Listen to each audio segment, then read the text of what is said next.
بسم اللہ الرحمن الرحیم۔ اللہم صلی علی سیدنا و مولانا محمد وعلی آل سیدنا و مولانا محمد وبارک وسلم۔ راہ ہدایت کے ناظرین و سامعین، ہمارا سلسلہ نور سے ظہور تک جو جاری و ساری ہے، اس میں ہم نے حضور نبی کریم صلی اللہ تعالی علیہ وسلم جب سیدنا ابو طالب رضی اللہ تعالیٰ عنہ علیہ السلام کی کفالت میں آئے تو اس وقت پیش آنے والی باتیں اور واقعات کا ذکر ہم کر رہے ہیں۔ نبی کریم صلی اللہ تعالی علیہ وسلم کا پہلا سفر جو شام کی طرف ہوا، وہ اس وقت آپ کی عمر مبارک 12 سال تھی، اور پھر راستے سے ہی آپ علیہ السلام کو حضرت ابو طالب علیہ السلام کے ساتھ واپس بھیج دیا گیا، کیونکہ بحیرہ راہب نے جو پیشن گوئی کی تھی اس کے مطابق پھر آپ کا پلٹ کر واپس آنا ہی بنتا تھا۔ نبی کریم صلی اللہ علیہ وسلم عام بچوں سے الگ اور عام مخلوق سے الگ جو ہے وہ پرورش پا رہے تھے، اور رسالت مآب صلی اللہ تعالی وسلم کا سورج جو ہے وہ طلوع ہو رہا تھا، اور آپ صلی اللہ تعالی وسلم کی عادات کریمانہ سے ہی لوگوں کو پتہ چل رہا تھا کہ یہ پروان چڑھنے والا بچہ عام بچوں کی طرح نہیں ہے، یہ کوئی معمولی بچہ نہیں ہے، بلکہ کوئی اللہ تبارک و تعالیٰ کا خاص اور اللہ تبارک و تعالیٰ کہ فضل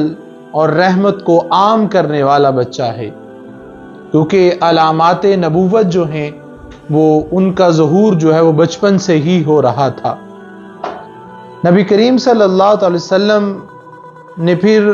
عرب کا جو رواج تھا غلہ بانی کا، اور انہوں نے جو بکریاں یا اونٹ چرایا کرتے تھے، نبی کریم صلی اللہ تعالی علیہ وسلم نے بھی اسی کام کا آغاز کیا، اور جتنے بھی انبیاء کرام مبعوث ہوئے، کم و بیش تمام انبیاء نے جو ہے اس پیشے کو اختیار کیا کہ انہوں نے بکریوں کو چرایا۔ اس کی حکمتیں علماء نے، محدثین نے، مفسرین نے بے شمار لکھی ہوئی ہیں کہ اس کے پیچھے حکمتیں کیا ہیں، وہ ہمارا موضوع نہیں ہے، ورنہ اس پہ بھی گفتگو کرتے۔ تو نبی کریم صلی اللہ تعالی وسلم پھر بکریاں چرایا کرتے، اور عرب کے مضافات میں یعنی مکے کے مضافات میں آپ علیہ السلام جو ہے وہ یہ کام سر انجام دیتے۔ بچپن کے واقعات میں بھی ہم تفصیل سے یہ ذکر کر چکے ہیں کہ جہاں کریم آقا صلی اللہ تعالی علیہ وسلم کی بکریاں چرتی تو ان کے اندر توانائی، طاقت اور ان کی جو نشو و نما ہے وہ دیگر جانوروں کی بنسبت زیادہ ہوتی، وہ دودھ بھی زیادہ دیتی، اور خوب فربا، موٹی، تازہ جو ہے وہ قسم کے جانور وہ ہوتے۔ یہ ایک اللہ تبارک و تعالیٰ کی طرف سے الوہی انتظام تھا۔ آپ کریم آقا صلی اللہ تعالی وسلم پروان چڑھ رہے ہیں تو بعض روایات میں 14 سال کی عمر آتا ہے، اور بعض نے جو ہے وہ 20 سال بھی لکھا کہ جب عمر مبارک 20 سال ہوئی تو ایک جنگ جو ہے عرب میں حرب الفجار کے نام سے جو ہے وہ شروع ہوئی، اس میں بھی کریم آقا صلی اللہ تعالی وسلم نے شرکت کی۔ اس کا جو ماقبل ہے، جو اس کے اسباب پیدا ہوئے، وہ اس طرح کے جو حرمت والے مہینے ہیں، ان مہینوں میں 2 قبائل کے لوگ آپس میں جھگڑے، اور جھگڑا اتنا طویل ہو گیا کہ اس نے جنگ کی صورت اختیار کر لی، اور کریم آقا صلی اللہ تعالی وسلم کے چچاؤں نے بھی اس جنگ میں شرکت کی، اور پھر یہ ان کے ساتھ تھے جو مظلوم قبیلہ تھا۔ تو اس طرح نبی کریم صلی اللہ علیہ وسلم نے اپنی چھوٹی عمر میں، اور آپ نے اس میں خوشی کا بھی اظہار کیا، اگرچہ کریم آقا صلی اللہ علیہ وسلم نے قتال میں شرکت نہیں کی، اس لڑائی میں شرکت نہیں کی، لیکن آپ اس حرب الفجار یا فجار جو بھی عربی کا تلفظ ہے اس میں کریم آقا صلی اللہ علیہ وسلم نے شرکت کی۔ اور اس کے بعد پھر ایک حلف الفضول کا واقعہ جو ہے وہ رونما ہوا، وہ بھی بڑا خوبصورت، اس میں بھی کریم آقا صلی اللہ علیہ وسلم نے شرکت کی، کیونکہ وہ امن قائم کرنے کے لیے تھا، اور کریم آقا صلی اللہ علیہ وسلم پیغمبر امن بھی ہیں، سلامتی بھی ہیں، اور معاشرے میں امن رواداری اور ان کے حقوق کو قائم کرنے کے لیے ہی تو آپ صلی اللہ علیہ وسلم کو اللہ تبارک و تعالیٰ نے مبعوث کیا۔ ان کی ہدایت، ان کی رہنمائی، ان کا یہ دوسرے معاملات جو ہیں وہ سارے اس میں شامل ہیں۔ اور کریم آقا صلی اللہ علیہ وسلم ارشاد بھی فرمایا کرتے تھے اعلان نبوت کے بعد کہ اگر اس حلف کا جو وہ شرطیں طے ہوئی اس پہ آ کے آج بھی اگر کوئی مجھ سے مدد طلب کرے تو میں اس شخص کی مدد کرنے کے لیے تیار ہوں۔ اور وہ واقعہ کیسے رونما ہوا کہ ایک شخص تھا کہ جو قبیلہ زبیدی سے تعلق رکھتا تھا،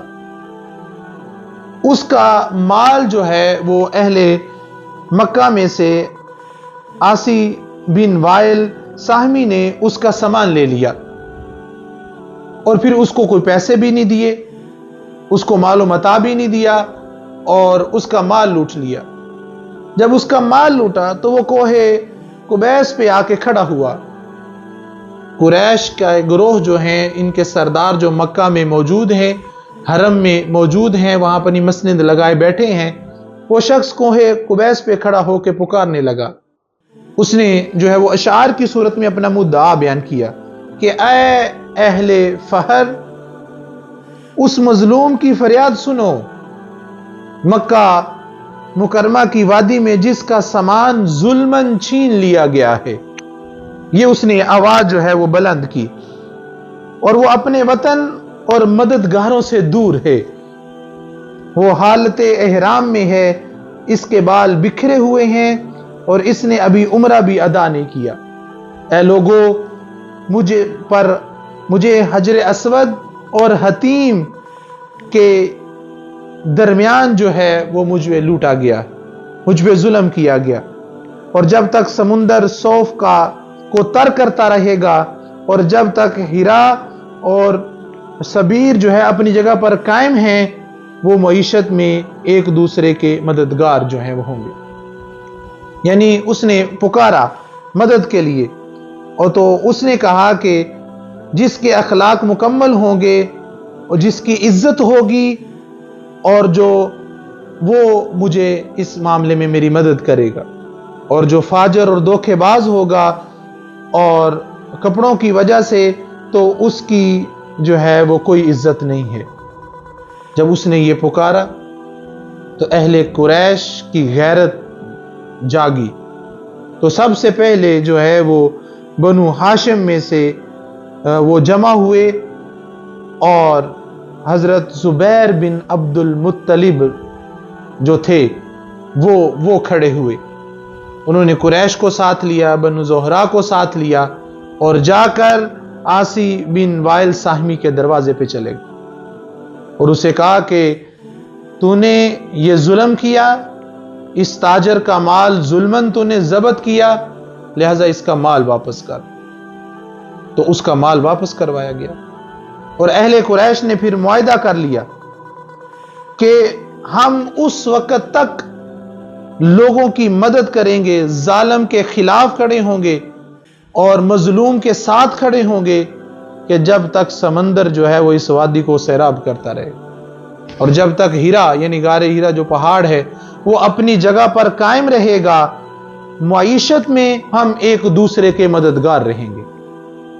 اور قریش نے اس معاہدے کو حلف الفضول کا نام دیا، یعنی اس میں یہ شکیں طے کی گئی کہ کوئی جبر کرے گا، ظلم کرے گا، کسی کے ساتھ زیادتی کرے گا، تو ہم پورا قبیلہ آپس کے اختلافات مٹا کر، آپس کی رنجشیں مٹا کر، آپس کی باتیں ختم کر کے اس مظلوم کا ساتھ دیں گے۔ کریم آقا صلی اللہ علیہ وسلم بھی اس معاہدے میں موجود تھے، اور اس کو حلف الفضول اس لیے نام دیا گیا، روایات میں آتا ہے کہ 3 شخص ایسے اس معاہدے میں شامل تھے جن کا نام فضل تھا، اس لیے پھر اس کو حلف الفضول کہا گیا، یعنی فضل سے فضول۔ تو پھر اس کا اور کریم آقا صلی اللہ علیہ وسلم اس کے بارے میں فرمایا کرتے تھے کہ آج بھی اگر کوئی ان شکوں پر آ کر مجھ سے کوئی مدد طلب کرے تو میں مظلوم کا ساتھ دوں گا۔ یعنی ابھی اعلان نبوت نہیں کیا، اظہار نبوت نہیں ہے، اس سے پہلے ہی کریم آقا صلی اللہ علیہ وسلم اس طرح کے اصلاح والے کاموں میں جو ہے وہ شرکت کر رہے ہیں۔ اس سے آگے ہم اپنے ناظرین کے سامنے حضور نبی کریم صلی اللہ علیہ وسلم کا دوسرا سفر شام کو رکھیں گے۔ آمین وما علینا الا البلاغ۔